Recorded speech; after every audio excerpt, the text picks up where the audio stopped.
Boa noite, ou bom dia, não sei que hora vocês costumam gravar os vídeos.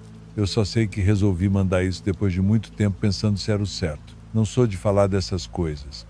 Meus irmãos até hoje acham que é coisa da minha cabeça. Minha ex-mulher dizia que era carência, que eu precisava sair mais de casa.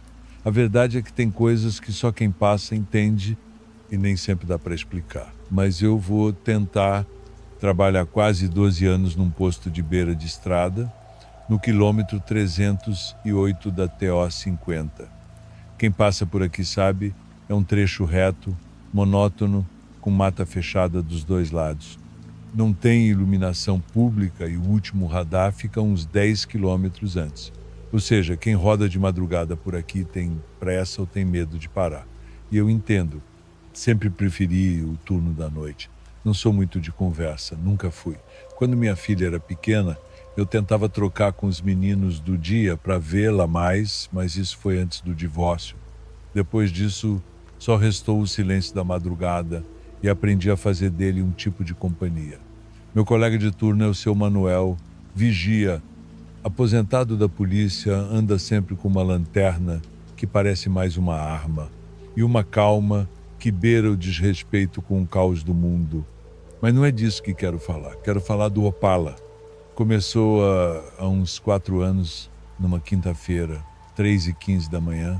Eu lembro porque olhei no relógio do caixa, o barulho do motor veio abafado, como se o carro estivesse chegando devagar. Parei de enrolar o pano na bomba e fui para fora. Um Opala preto, modelo antigo, parou na bomba 4. Farol do lado direito apagado. As rodas eram de ferro cru, meio sujas de barro. A pintura parecia recém-polida, mas carregava um tom estranho. Quase como se não refletisse direito a luz do posto. O vidro do motorista desceu devagar e uma voz rouca disse só isso. Completa com álcool, não consegui ver o rosto.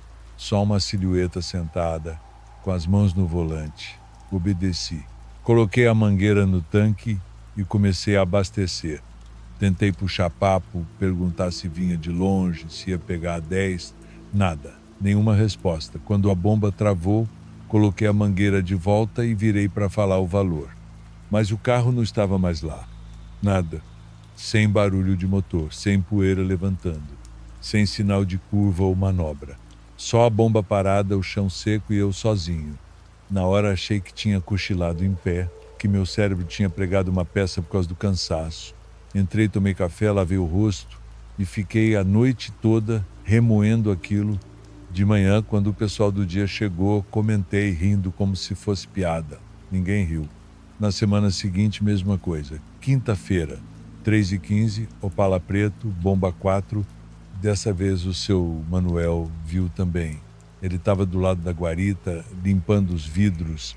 Quando o carro chegou, ele parou, encarou por uns segundos e só disse: deixa ele abastecer. Melhor isso do que ele bater na porta.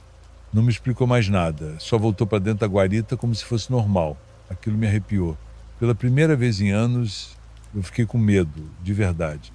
Porque se eu fosse o único vendo, tudo bem, podia ser da minha cabeça. Mas agora o vigia também via. E aceitava. A rotina se repetiu por meses. Sempre às quintas. Sempre às 3h15. Nunca atrasava, nunca adiantava. E o ritual era o mesmo: abastecer, virar para dizer o valor e o carro simplesmente sumia. Comecei a filmar com o celular, apontava discretamente, deixava gravando no bolso da farda, mas os vídeos sempre travavam nesse exato momento, um chiado esquisito, uma falha na imagem. Uma vez o vídeo apagou sozinho. Na 4ª semana, depois que o carro desapareceu de novo, notei que o chão ao redor da bomba estava úmido, como se tivesse vazado o combustível. Mas não havia cheiro, nenhum. A mangueira estava seca, o chão estava limpo, exceto aquele círculo escuro onde o carro havia parado. E os sensores do posto não acusaram vazamento. Eu até pedi para um técnico vir verificar. Nada. Foi aí que comecei a prestar atenção em outras coisas. Passarinhos que paravam de cantar logo antes das 3. O cachorro do dono do posto, que latia feito louco e se escondia debaixo da caixa d'água. E um detalhe que só reparei depois: sempre que o Opala aparecia, a bomba 4 mostrava no visor exatamente R. 666. Mesmo que o litro variasse, mesmo que o carro supostamente usasse mais ou menos, era sempre o mesmo número, sempre. Não sei quanto tempo isso durou. Perdi a noção. As semanas viraram meses. Cheguei a sonhar com o carro. Às vezes acordava com a sensação de ter visto ele na porta da minha casa. Uma madrugada cheguei a ligar para minha filha, que mora em Palma, só para ouvir a voz dela. Me sentia esvaziando aos poucos, como se minha mente estivesse sendo drenada, uma gota de cada vez, toda quinta, até que um dia o Opala não veio. Nem na quinta seguinte, nem na outra. Fiquei aliviado, mas também inquieto. O que quer que fosse aquilo, parecia estar me observando. E quando parou, o vazio aumentou, como se eu tivesse me acostumado com o medo, como se ele tivesse virado parte da minha rotina. Quase um ano depois, numa quarta-feira qualquer, fui abastecer um carro de verdade. Um caminhoneiro que sempre parava ali. Quando fui falar com ele, notei que ele tremia, pálido, os olhos arregalados. Ele disse: "Passei aqui semana passada, na madrugada. Juro por tudo que vi, um carro parado ali na Bomba 4, com os faróis desligados. Tinha alguém dentro, me olhando. Não tinha ninguém no posto. Nem você, nem o vigia, mas o posto estava aberto, as luzes acesas. Eu buzinei, ninguém atendeu. Esse cara nunca mais parou aqui. Desde então comecei a notar que algumas pessoas evitam a Bomba 4, motoristas mais antigos principalmente. Um até disse que aquela vaga é de alguém. Eu não comento mais. Faço o meu trabalho, olho o relógio quando dá 3h15 e finjo que nada aconteceu. E talvez seja esse o ponto, fingir. Só estou mandando esse relato porque não sei mais o que é fingimento e o que é real. Eu acordo e olho pela janela, esperando ver o Opala parado na rua. Tenho evitado abastecer ali sozinho. Já tentei pedir transferência de turno, mas o gerente não quer saber, diz que é frescura. Se alguém aí souber de alguma história parecida, alguma explicação, por favor, comenta, porque honestamente não sei mais o que pensar.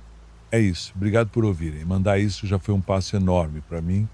Antes de avançarmos para a próxima história, me conte de qual lugar você está assistindo. É importante para mim saber quem está aqui acompanhando essas experiências. Se quiser continuar recebendo novos relatos, inscreva-se no canal e ative o sininho de notificações. Vamos seguir então.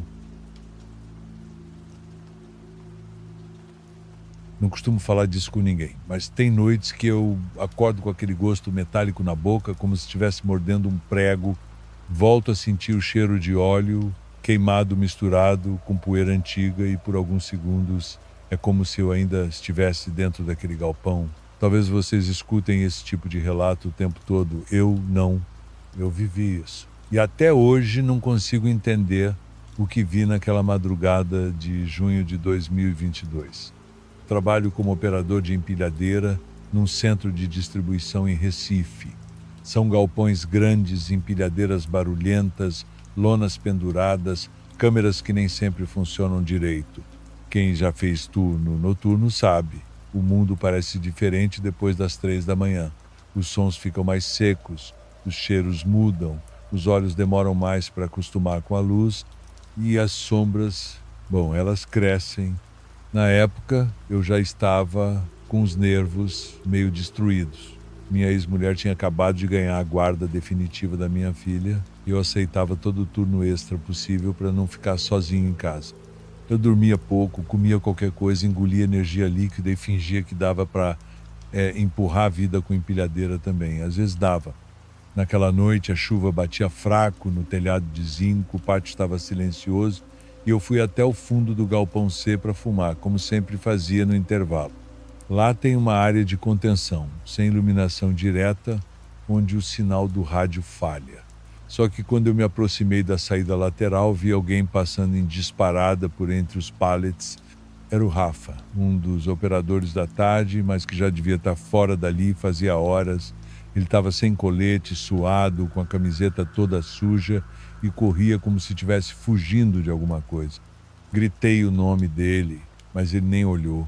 Corri atrás, no impulso. Só escutava o barulho das botas dele batendo no chão e algo pesado sendo arrastado, como se madeira estivesse sendo puxada devagar por correntes. Quando dobrei a esquina do armazém, só vi vazio. Os corredores de caixas estavam intactos. O sistema de inventário mostrava zero movimentação ali. Voltei para o meu setor, pensando que talvez eu tivesse alucinado ou confundido com alguém parecido, mas quando fui na sala da supervisão, pedi para olhar as câmeras. E ali estava ele, correndo feito desesperado, passando pela parte onde eu estava. A imagem tremia um pouco e havia falhas, mas o movimento era claro. Atrás dele tinha alguma coisa. Escura, baixa, arrastada. Não tinha forma humana, não andava como bicho, e os sensores de presença do galpão não tinham registrado absolutamente nada naquele horário. Depois daquele dia, ninguém mais viu o Rafa. A supervisão ligou para ele, foram atrás na casa dele, e a mãe só disse que ele tinha saído para trabalhar e não voltou, como se ele tivesse sumido no meio do caminho. Mas eu vi ele ali. Eu corri atrás dele. Eu escutei aquele som. O pessoal tentou seguir a vida, mas coisas começaram a acontecer. Empilhadeiras ligando sozinhas, pallets derrubando mesmo sem vento ou trânsito por perto. Uma noite, a tranca da porta do galpão C quebrou por dentro, sem ninguém lá, e no rádio uma voz que ninguém conseguia identificar chamava alguém pelo nome errado, sempre entre as 3:10 e 3:03 da manhã. Na minha última noite naquele lugar, fiquei preso por 20 minutos no elevador de carga com o gerador desligado. O rádio falhava e eu juro que escutei aquele mesmo som de algo pesado arrastando atrás da parede fina. Não sei se era o mesmo barulho daquela noite, mas parecia muito. Desde então larguei o turno da noite, não falei nada para os meus colegas, só pedi transferência para o horário da manhã e nunca mais voltei lá depois do expediente. Guardo comigo a imagem do Rafa correndo, os olhos arregalados, como se ele tivesse visto algo que não deveria, algo que talvez ninguém deveria. Mando esse relato porque já faz quase 2 anos e mesmo assim ainda acordo às 3:10 da manhã, sem motivo. Sempre com a boca seca, o peito apertado, como se algo me chamasse de volta para aquele corredor escuro. Sei que ninguém vai me dar respostas, mas talvez alguém aí fora tenha visto ou vivido algo parecido. Se essas histórias estão chegando até você, deixando algo para pensar, deixe seu like. É esse gesto simples que mantém o canal vivo. Obrigado pelo apoio. Agora mais um relato para escutar. Eu não sei exatamente por que estou escrevendo isso agora. Talvez seja o cansaço ou a insônia que me acompanha há semanas. Talvez seja só um jeito de tirar isso de dentro de mim. Me chamem de Larissa. Tenho 26 anos, moro em Curitiba e trabalho em atendimento receptivo no turno da madrugada. É aquele tipo de trabalho que pouca gente quer fazer por motivos óbvios, mas foi o que sobrou depois que perdi meu emprego anterior numa clínica odontológica e meu aluguel começou a atrasar. Comecei em janeiro do ano passado, 2024, achando que ficaria uns meses só para me reorganizar. Mas cá estou. A empresa fica numa daquelas torres comerciais do centro, perto da Praça Osório. O prédio tem uns 15 andares, mas a central ocupa só o 5º e o 6º. À noite, o resto é praticamente deserto. Elevadores desligados, corredores escuros, aquele silêncio estranho que parece pressionar o peito. Só fica um segurança no térreo e mesmo ele costuma desaparecer por horas. Eu trabalho numa cabine isolada, fileira C, posição 12, atendo ligações automáticas de empresas que contratam nossos serviços para saque. A maioria dos atendimentos vem com scripts definidos, tudo repetitivo. Gente ligando por tédio, idoso perguntando que dia vai cair o benefício, ligação de robô. É um ambiente morto no sentido mais literal que você puder imaginar. Na noite em que tudo começou, eu estava no meu quarto café. Era uma quinta-feira, final de abril, chovia, daquelas chuvas pesadas com vento lateral que faz os vidros tremerem. Já passava das 2 da manhã. O sistema de chamadas estava lento. E então, sem aviso, surgiu uma ligação com número oculto. Isso nunca acontece, todas as ligações são registradas, rastreáveis, por segurança, e protocolo. A tela piscou e apareceu só a frase: em espera, origem desconhecida. Atendi. No começo achei que era a linha muda, estava prestes a encerrar quando escutei uma voz baixa, fraca, parecendo criança. Você pode me ouvir agora? Fiquei em silêncio por um instante. A voz era estranha. Não pela idade, mas pelo tom. Faltava emoção. Parecia falada só para cumprir uma função. Sim, estou ouvindo. Quem fala? Veio outra pausa. Depois, tem alguém preso aqui. Abaixo da central, onde fica escuro. Minhas costas gelaram. Aquilo não fazia sentido. Pensei que fosse alguma brincadeira de mau gosto. A empresa já tinha histórico de trotes. Mas algo no modo como aquela voz falava. Não parecia brincadeira. Chamei o supervisor pelo rádio. Enquanto ele vinha, perguntei à voz onde exatamente ela estava. O que veio em resposta me deixou paralisada por alguns segundos. Me tiraram da sala 118. Ainda está tudo aqui. Eu ainda estou aqui. A ligação caiu logo depois. Meu supervisor Fábio chegou meio irritado. Expliquei rápido, mas ele só balançou a cabeça. Disse que não existia nenhuma sala 118 na empresa. Mas, pelo meu estado, resolveu verificar comigo. Descemos. A luz de emergência iluminava só o básico. No térreo, nada. No segundo subsolo, onde ficava o antigo almoxarifado da central, desativado desde 2011, a porta estava trancada com cadeado, mas sem lacre de segurança. Ninguém devia entrar lá há anos. Conseguimos a chave com segurança. Quando abrimos, um cheiro forte de mofo e papel molhado invadiu tudo. Havia prateleiras desmontadas, arquivos antigos, caixas rasgadas e, no fundo, perto da parede, uma cadeira giratória com um headset igual ao que usamos hoje. Ainda com cabo conectado ao nada, em cima de uma caixa tombada, colado com fita crepe, tinha um papel amarelado com a inscrição: Atendente 118, última ligação, 2003. Não havia energia naquele andar. Os computadores estavam desligados, cabos soltos. Mesmo assim, o LED do headset piscava em vermelho, por segundos. Depois apagou. Eu não consegui dizer nada. Só lembro do Fábio tentando justificar aquilo com algum problema de inventário. Mas ninguém falava em voz alta. Na semana seguinte, as coisas pioraram. Outras ligações começaram a cair direto comigo, todas com número oculto, sempre de madrugada. A mesma voz, sempre infantil, sempre dizendo coisas desconexas. Como: você pode me encontrar agora? Fiquei esperando tempo demais. Eles me deixaram aqui quando apagaram as luzes. As gravações nunca eram salvas. O sistema dizia que não havia registro da ligação. Levei meu próprio celular uma vez tentando gravar escondido. Quando reproduzi, só tinha estática. Uma noite, a ligação não caiu sozinha. Ela ficou por mais tempo. Eu ouvi sons ao fundo, como alguém respirando devagar. E depois outro som mais grave, mais próximo, como se uma segunda pessoa estivesse ali. Você vai ficar aqui também? Não fui mais trabalhar por alguns dias. Fiquei no médico, pressão alta, taquicardia, crises de ansiedade. Minha mãe, que mora em Campo Largo, veio me visitar. Não falei exatamente o que aconteceu. Ela só viu minha cara, meu jeito. Disse que eu parecia vazia. Foi essa palavra. Fiquei com ela por uma semana, mas precisei voltar. Aluguel, contas, tudo empilhando. No meu primeiro dia de volta, a cabine C12 estava fora do ar. O técnico disse que o computador tinha queimado sem causa aparente. Fiquei na Knove. Achei que talvez aquilo fosse o fim, que tudo ia passar. Mas às 2h04 o telefone tocou, número oculto. Larissa, agora você ouve melhor. Essa foi a última vez que eu ouvi a voz. Pedi demissão naquela mesma semana. Saí da cidade 3 meses depois. Tentei seguir com a vida, me afastar de tudo. Mas sempre que escuto o som de um headset caindo ou um chiado breve de rádio, meu coração dispara.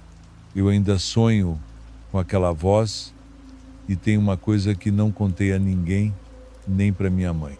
No dia em que fui esvaziar meu armário, encontrei um papel dobrado dentro da minha bolsa. Eu nunca carregava papéis. Estava escrito com a mesma caligrafia torta da etiqueta no porão: você também vai ser 118. Eu não sei o que era aquilo, Não sei se alguém morreu naquela central, se era uma brincadeira cruel de alguém da equipe, ou se eu entrei em contato com algo que nunca deveria ter respondido. Escrevo isso porque tem noites em que acordo achando que estou sentada naquela cabine de novo. E por segundos escuto aquele LED piscando no escuro, o som do microfone ativando sozinho, e a voz perguntando: "Você pode me ouvir agora?" Desde que saí de lá, nunca mais consegui trabalhar de madrugada. Evito elevadores, não atendo números desconhecidos. E até hoje não consigo entrar numa sala sem antes verificar onde está a saída mais próxima. Peço que não se esqueça de curtir o vídeo, isso me ajuda muito. Agora vamos a mais um relato. Me chamo Tânia, tenho 38 anos, moro na Penha e trabalho como motorista de ônibus há quase 12 anos. Nunca fui muito de acreditar nessas coisas, sabe? Sempre fui prática. Tenho 2 filhos, sou divorciada, acordo cedo, volto tarde. Minha rotina é pesada. E não tem espaço para superstição quando você passa a madrugada inteira dirigindo um ônibus quase vazio pela cidade. Mas tem uma coisa que aconteceu comigo no ano passado e até hoje eu não consigo entender. Já tentei esquecer, já tentei racionalizar, já contei para 2 colegas e me arrependo. Agora resolvi mandar para esse canal porque vocês tratam esse tipo de coisa com respeito. E talvez alguém aí já tenha passado por algo parecido. Eu só quero saber se isso que eu vivi foi real. Ou se sou eu que estou perdendo o juízo. Eu rodo a linha 252 Penha X Castelo, no turno da madrugada. Começo às 22h40 e sigo até quase 5. Passo por bons e maus pedaços do Rio. Conheço o rosto dos que voltam do trabalho, dos bêbados de bar, das senhoras que pegam ônibus só para não se sentirem sozinhas, e conheço o silêncio da cidade, que é muito mais pesado do que as pessoas imaginam. Às vezes esse silêncio parece que tem peso físico, principalmente depois das 3. Naquela noite era julho, fazia frio, tipo de frio úmido que é raro por aqui, mas quando chega se espalha pelo corpo e parece que entra nos ossos. Eu lembro disso porque levei um casaquinho que estava guardado desde maio e mesmo assim tremia. Foi numa sexta-feira. Sexta costuma ser mais cheio. Mas naquela noite só 3 passageiros subiram no total. 2 mulheres no Meia, um rapaz na Central e todos desceram antes do Engenho de Dentro. Depois disso fiquei sozinha. Quando passei por Madureira, reparei num homem sentado na última fileira. Eu juro que ele não estava ali antes. Eu teria visto. Era um sujeito magro, muito magro. Estava todo de preto terno, calça, camisa, até o sapato. Usava um chapéu daqueles antigos, tipos que meu avô usava. A cabeça estava levemente inclinada para frente, então eu não conseguia ver o rosto dele.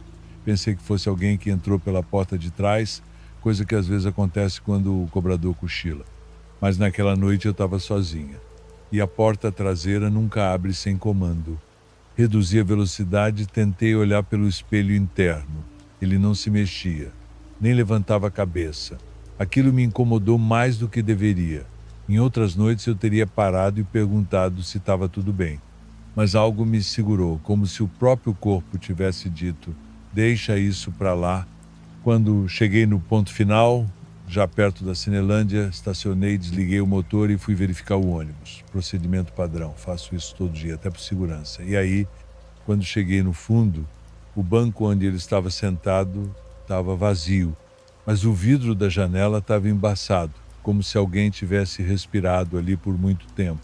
E em meio ao embaçado tinha uma palavra escrita com o dedo: atrasada. Aquilo me travou. Eu fiquei parado olhando aquela palavra por uns bons segundos. Tentei pensar numa explicação lógica. Alguém pode ter escrito antes. E o vidro ficou assim por causa da umidade, mas era inverno.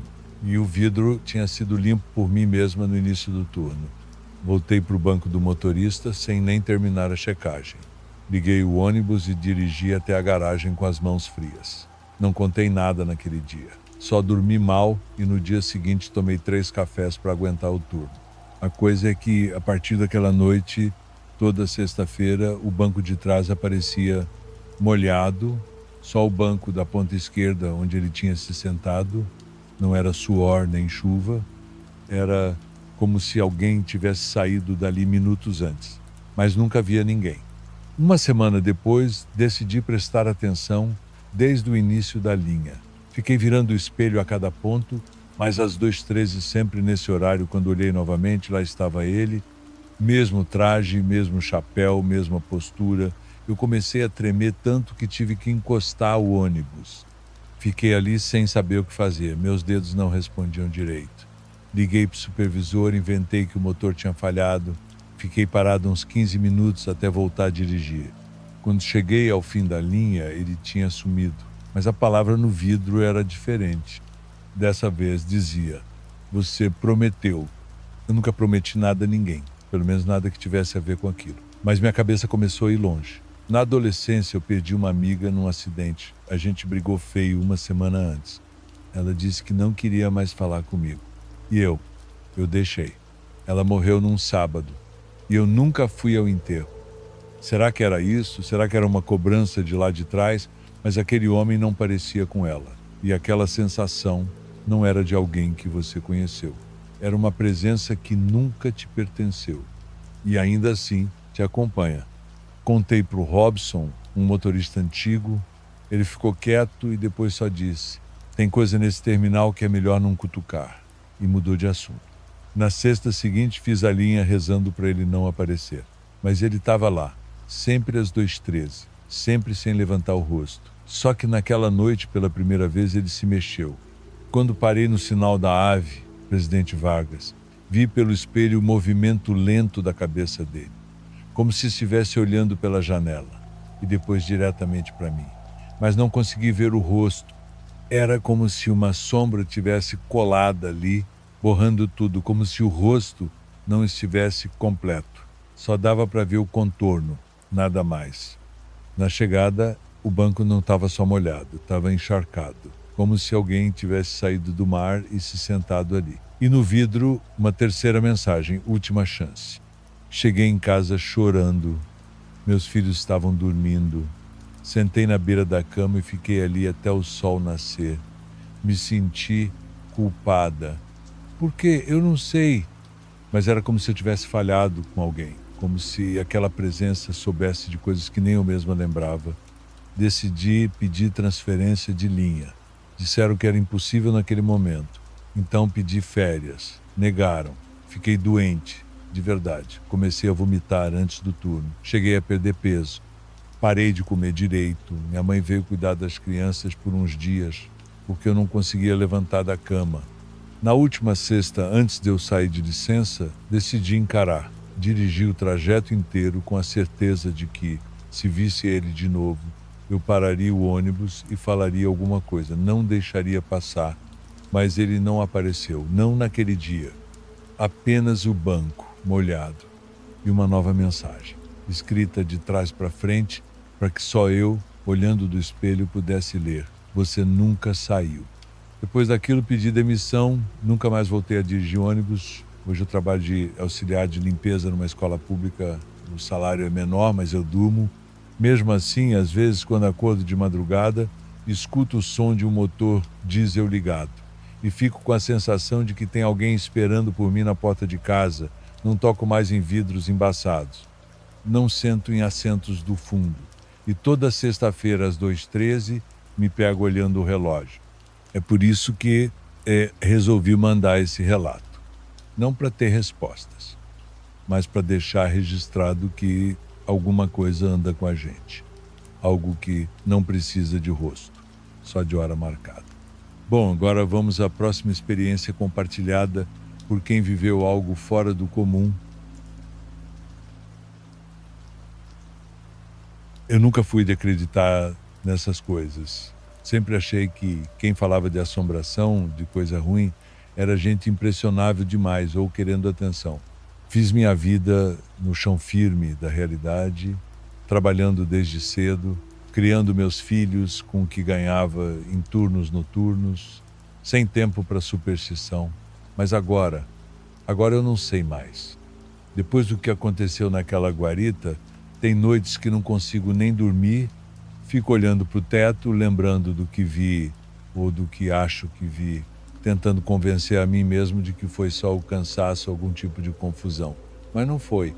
Trabalho como vigilante num condomínio industrial no interior de Goiás. A maioria das guaritas hoje em dia é controlada por sensores, câmeras, essas coisas modernas. Só que tem uma, a número 3, que fica num ponto afastado, perto de um matagal, e por algum motivo ainda exige um vigilante em tempo integral. Dizem que é por conta de um erro no cabeamento da rede, que lá o sinal das câmeras é instável ou algo assim. Ninguém nunca questiona muito. Mas a verdade é que ninguém quer ser escalado para lá. Falam que quem passa uns dias naquela guarita começa a ter uns problemas, se afasta, pede demissão ou simplesmente some. Foi o caso do Darlan, trabalhava com a gente fazia mais de 2 anos. Um cara tranquilo, sério, não reclamava de nada. De repente sumiu. Disseram que largou tudo e foi embora para a cidade da irmã, que teve um surto, sei lá. Só que ninguém falou disso abertamente. Os supervisores só disseram que ele saiu por questões pessoais e me escalaram para o lugar dele. A primeira noite até que foi calma, estranhamente calma, na verdade. Lá fora não se ouvia nada, só o barulho do vento e dos galhos roçando no telhado de zinco. Fiquei lendo um livro velho que deixaram lá, tomei meu café, fiz minhas rondas com lanterna em mãos, como manda o protocolo. Mas por volta das 2 da manhã, ouvi um barulho do lado de fora da porta. Não foi forte, nem apressado. Era como se alguém estivesse batendo com a palma da mão, de forma espaçada, compassada. Toque, pausa, toque, pausa. Não dava para ver nada pela janelinha embaçada da guarita. Fui até a porta, abri devagar. Nada. Nem sinal de bicho, de pessoa, nada. Caminhei até a beirada do mato, iluminei com a lanterna, tudo quieto. Achei que fosse o vento batendo em algum papelão ou lata. Voltei. Anotei no caderno de registro como um ruído sem origem aparente e segui à noite. No dia seguinte, o supervisor me chamou numa sala e mostrou um trecho da gravação da câmera interna. Disse que só queria confirmar uma coisa. Eu achei que fosse alguma falha no meu protocolo, algum erro, mas não. A gravação mostrava eu parado dentro da guarita, imóvel, olhando para a parede da frente por exatos 9 minutos. 9 minutos sem mexer a cabeça, sem piscar, sem mudar de posição, só parado, com os olhos arregalados. Quando o vídeo acabou, olhei para ele e disse, mas eu saí, fui lá fora. Eu lembro da porta, do vento, da lanterna na mão. Ele só balançou a cabeça, dizendo que não tinha como, que o sistema mostrava eu lá dentro o tempo todo. Comecei a duvidar de mim mesmo. Achei que talvez estivesse realmente cansado, que tivesse tido um lapso de tempo, algum tipo de sono em pé. Tenho dormido mal faz uns meses, desde que minha esposa faleceu. Câncer rápido e agressivo. Foram 3 meses entre o diagnóstico e a partida. Depois disso, tudo perdeu a cor. O trabalho é o que me mantém funcionando. Minhas filhas moram longe, têm suas vidas, e eu não quis pesar. Então aceitei o turno noturno, a guarita isolada, o silêncio. Achei que ia ser bom para mim, que ia me distrair. Na segunda noite, levei um radinho pequeno para espantar o silêncio. Liguei numa M de Goiânia, deixei baixinho. Por volta das 2h20, o sinal começou a falhar. Interferência forte, chiados. Depois uma voz entrou, mas não era do locutor, era uma voz baixa, quase engolida pelos ruídos, e não falava com clareza. Era como se estivesse tentando dizer meu nome. Ron, Doe. Achei que fosse paranoia minha. Desliguei o rádio, fiquei em silêncio. Foi quando a lâmpada da parte de trás da guarita apagou, um estalo seco, como de vidro quebrando, e depois escuridão. Fui até lá com a lanterna ver se o fusível tinha caído, mas os cabos pareciam normais, sem sinal de curto, de nada errado. Quando me virei para voltar, vi algo na janela da frente. Era um rosto, só o contorno. Mas não era como o de uma pessoa encostada no vidro, era mais apagado. Como se a presença estivesse do lado de dentro, não fora. O reflexo da lanterna bateu no vidro e o contorno sumiu. Corri até lá, abri a porta, varri o lado de fora com a luz. Nada. Mais uma vez anotei no registro como anomalia visual, mas comecei a achar que eu estava enlouquecendo. Na terceira noite, comecei a sentir uma sensação estranha assim que entrei. A guarita parecia menor, como se o teto tivesse rebaixado alguns centímetros. O ar ali dentro estava mais denso, mais abafado, mesmo com todas as janelas abertas. Dessa vez levei o retrato da minha esposa e coloquei na bancada. Era uma foto antiga, dos tempos em que a gente ainda saía para dançar em barzinhos do interior. Eu olhava para aquele rosto sorrindo e tentava me manter inteiro. Por volta das 3 da manhã a porta bateu, sozinha. Eu tinha deixado encostada, mas ela bateu com força. Levantei na hora, fui até ela, abri e vi o vulto de alguém entrando no matagal. Era alto, magro, de cabeça baixa. Corri até a cerca, gritei, nada. A lanterna não encontrou ninguém. Voltei para dentro, tremendo. Foi quando ouvi passos, mas não do lado de fora. Dentro, no corredor minúsculo da guarita, como se alguém estivesse ali comigo, fiquei parado ouvindo. Os passos iam até a parede onde estava a foto da minha esposa. E paravam. Quando fui até lá, a foto estava caída no chão com o vidro rachado. As noites seguintes foram piores. Comecei a ter lapsos de tempo. Me via em posições estranhas, encarando cantos vazios, sentado no chão sem lembrar de ter feito isso. Passei a ouvir uma respiração pesada quando encostava o ouvido na parede da guarita. Parecia que algo morava ali dentro, nas frestas, na estrutura. Algo que não queria sair, ou pior, que queria me manter ali com ele. Uma madrugada, acordei com sangue escorrendo do nariz. Estava sentado fora da guarita, perto da cerca, sem saber como tinha ido parar ali. A câmera dessa vez não gravou nada. O supervisor disse que houve um erro no sistema. A partir daí comecei a recusar os turnos. Pedi transferência, a resposta foi seca, ou voltava para a guarita 3, ou era demissão. Disseram que eu estava inventando desculpas, que o vídeo era um bug, que eu estava com a cabeça abalada e precisava descansar. Mas eu sei que tem algo naquela guarita, algo que age no tempo, na memória, no corpo, algo que está lá desde antes de mim. Talvez desde antes daquele lugar ser construído. Eu tento avisar os outros, mas ninguém me escuta. O novo rapaz, o Ivan, foi escalado semana passada, jovem, corajoso, rindo quando falei da história. Hoje ele não veio trabalhar, nem atende o celular.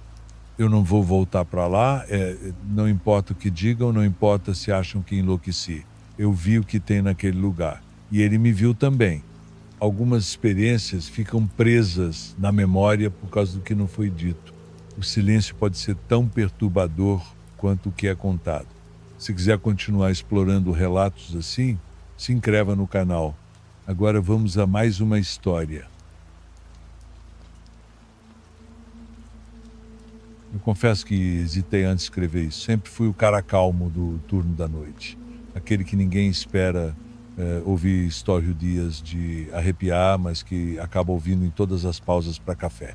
Trabalho como técnico de TI num hospital universitário de São Paulo, cuidando de sistemas quando corredor algum tem patrulha, só o eco dos meus passos nos azulejos frios. Tenho 33 anos, moro sozinho num apartamento pequeno perto da USP e meus dias, ou melhor, minhas noites, são preenchidos por planilhas, tickets de suporte e aquele silêncio pesado que só prédio hospitalar no escuro tem. No fim de 2023, atravessando um divórcio ainda mal explicado, busquei refúgio no trabalho. Foi assim que descobri a sala 205. Desde o primeiro dia em que passei por ela, percebi que algo não batia. Rede instável, falhas inexplicáveis, equipamentos novos que caiam como dominós. Toda madrugada eu era chamado para dar uma olhada lá. Eu só imaginava mau contato, algum cabo solto, umidade, até entender que nada ali respondia à lógica. Era um corredor estreito, mal iluminado, com portas numeradas e uma ou outra placa de advertência. Quando abrisse a 205, senti um arrepio que não vinha do ar-condicionado. Numa noite de abril, decidi enfrentar o medo. Liguei a lanterna do celular, abri a porta devagar. Dentro, uma fileira de computadores emitia luz azulada, como olhos de peixe no breu. No canto da tela, um usuário conectado. DR Campos, 1987. Sabia pelos registros que aquele login fora desativado fazia mais de 30 anos. A foto de perfil era em preto e branco, um sujeito de jaleco, olhar sério, fotografia típica dos arquivos antigos do hospital. Meu peito doeu. Apertei Alt plus Ctrl plus Del, tentei deslogar, a máquina congelou.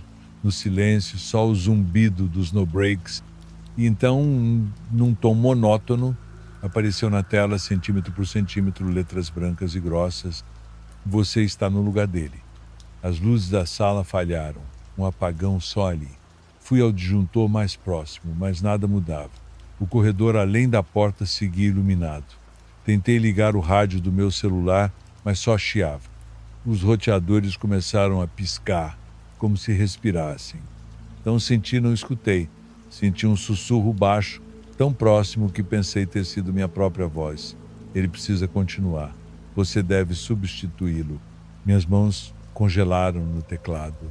Foi quando vi, no reflexo do vidro, uma silhueta parada atrás de mim. Olhei de relance, ninguém lá, apenas o contorno desfocado do corredor.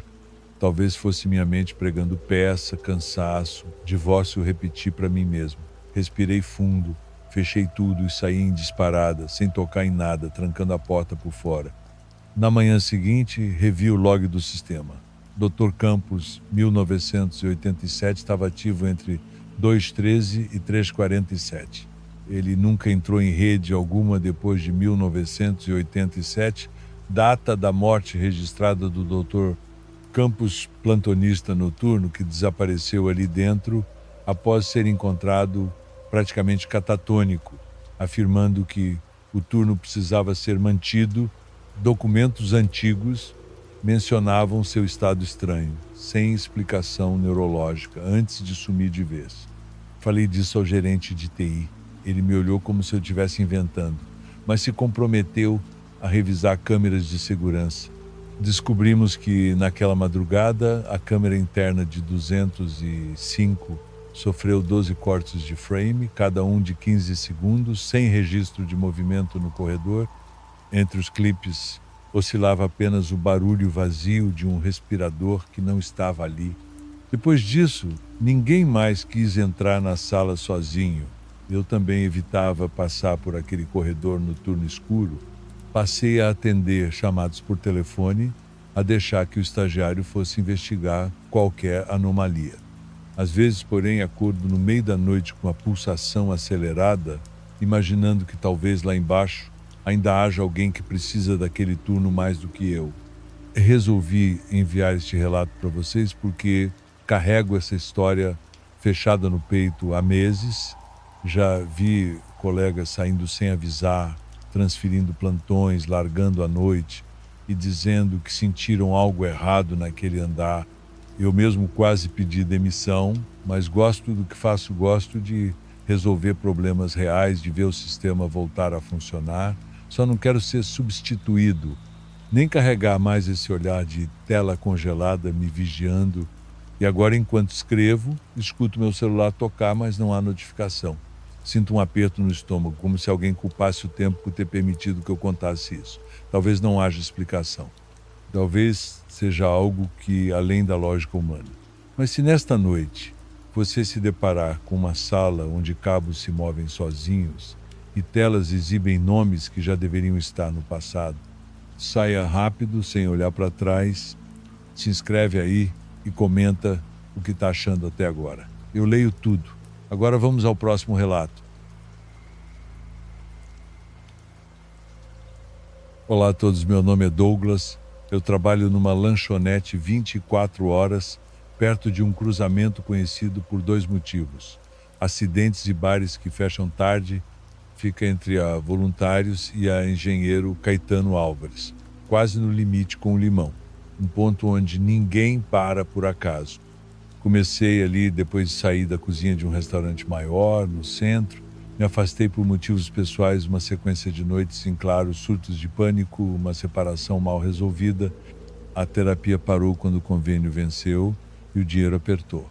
Então esse lugar virou o que eu tinha, um balcão de fórmica rachada, 2 chapas engorduradas e café ruim demais para manter alguém acordado. No turno da noite os rostos mudam. Entra gente que não fala, gente que só pede troco, gente que carrega no olho uma coisa difícil de explicar. Aprendi a não olhar muito, aprendi a não perguntar. A primeira vez que vi ela eram umas 2h40 da manhã, chovia fino, a rua estava vazia, o rádio baixo, tocando alguma música antiga que eu não reconhecia. Ela entrou como se já conhecesse o caminho, cabelo colado na testa, vestido branco como aqueles de formatura antiga, e uma bolsa pequena presa ao ombro. Séria, quieta, sentou bem na ponta do balcão, onde a câmera de segurança geralmente dá defeito. Um café, por favor. A voz era normal, mas tinha algo estranho. Uma calma que incomodava. Fiz o café, coloquei na frente dela. Quando estendi a xícara, ela olhou direto nos meus olhos e disse: "Obrigada, Douglas. Faz tempo que você não vem aqui." O nome me travou, porque ali ninguém usa crachá. E eu nunca tinha visto aquela mulher na vida. Tentei puxar assunto, mas ela já bebia o café como se estivesse em casa, silenciosa, encostada no balcão. Dei 2 passos para trás, fui limpar a chapa e nesse intervalo de segundos, no máximo, ouvi um som seco, de vidro partindo. Olhei rápido. A xícara ainda girava devagar, como se tivesse sido empurrada. Mas ela não estava mais ali. A porta não abriu, o sino não tocou, nada. Só a cadeira ainda um pouco afastada, o café quente, o som da música, que tinha parado. Fiquei parado tentando entender.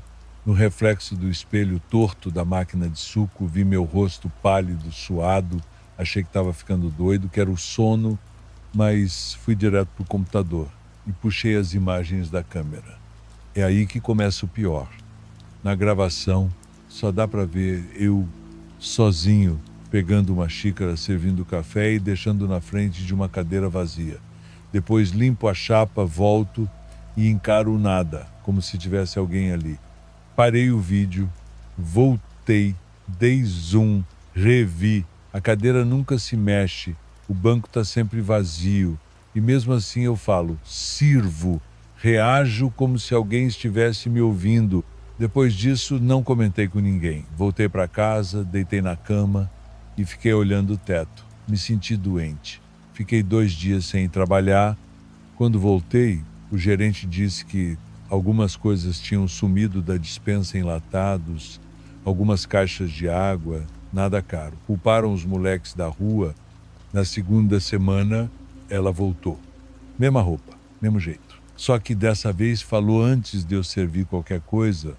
O portão ainda está aberto, mas por pouco tempo. Eu perguntei do que ela estava falando. Ela só sorriu. Sorriso leve, meio torto, e depois completou: "Você tem noção de quantas vezes já viveu essa noite?" Fiquei paralisado, a chapa estalando atrás de mim, o cheiro de pão queimando, meu coração disparado. Perguntei o nome dela, o que queria dizer com aquilo. Ela só apontou para o canto da parede, onde fica uma janela pequena, sempre embaçada pelo vapor. Olhei. Pelo vidro, juro, vi uma imagem que não consigo explicar. Era a rua lá fora, mas alterada, escura demais, não só por ausência de luz, mas como se a própria realidade estivesse mais densa, e na calçada oposta, uma criança parada, olhando fixamente para dentro da lanchonete, pele acinzentada, rosto sem expressão. Quando pisquei, sumiu, virei de volta para o balcão. Ela não estava mais lá. E aí as coisas começaram a sair do controle. Passei a perder tempo, literalmente. Horas que desapareciam. Eu começava a fechar o caixa e do nada já era quase manhã, ou então achava que estava virando a noite, mas ainda eram 2 da manhã. Sonhos que pareciam realidade, pessoas que juravam ter passado por lá comigo, mas eu não lembrava. Comecei a esquecer nomes de clientes antigos, comecei a ouvir barulhos, coisas caindo, risadas baixas vindas do estoque. E sempre às terças e quintas, sempre depois das 2h30. Levei um padre lá, disfarçado de cliente, não sei porquê. Acho que precisava sentir que estava tentando algo. Ele bebeu o café, ficou uns minutos em silêncio e disse só isso antes de sair: "Cuidado com o que te reconhece antes de você reconhecer a si mesmo." Depois disso, nunca mais voltou. Comecei a ter pesadelos constantes, repetitivos. A lanchonete fechada, mas eu ainda lá dentro, servindo café. A mesma mulher me olhando, imóvel, Do lado de fora, a rua cheia de gente parada, todos me olhando, sem rosto. E todas as vezes eu acordava com gosto de café na boca. Contei para minha mãe. Ela me mandou rezar. Contei para minha ex e ela me bloqueou. Uma noite, decidi não ir trabalhar. Fui para a casa de um amigo. Joguei videogame, bebe. Tentei fingir que a vida era normal. 2h44 da manhã, meu celular apitou. Uma mensagem de número desconhecido. Seu turno começou. Estamos te esperando. Apaguei na hora. No dia seguinte, pedi demissão. Mas nem isso adiantou. Porque a última vez que vi ela foi na porta da minha casa. Estava chovendo. Ela não disse nada. Só me entregou uma xícara.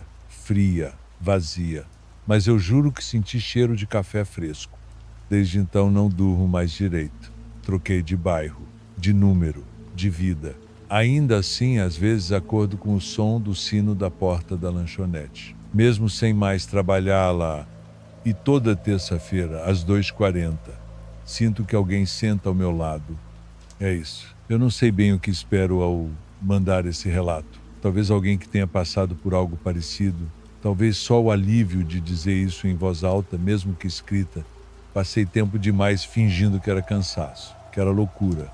Mas tem uma hora que a loucura começa a fazer mais sentido que a realidade. Se você ouvir esse relato e um dia estiver sozinho, tarde da noite, e alguém te chamar pelo nome, sem você nunca ter visto a pessoa antes, não responde, nem serve café. Só fecha a porta e ora para que ela não esteja do lado de dentro. Finalizamos mais um vídeo. Agradeço muito a presença de cada um de vocês.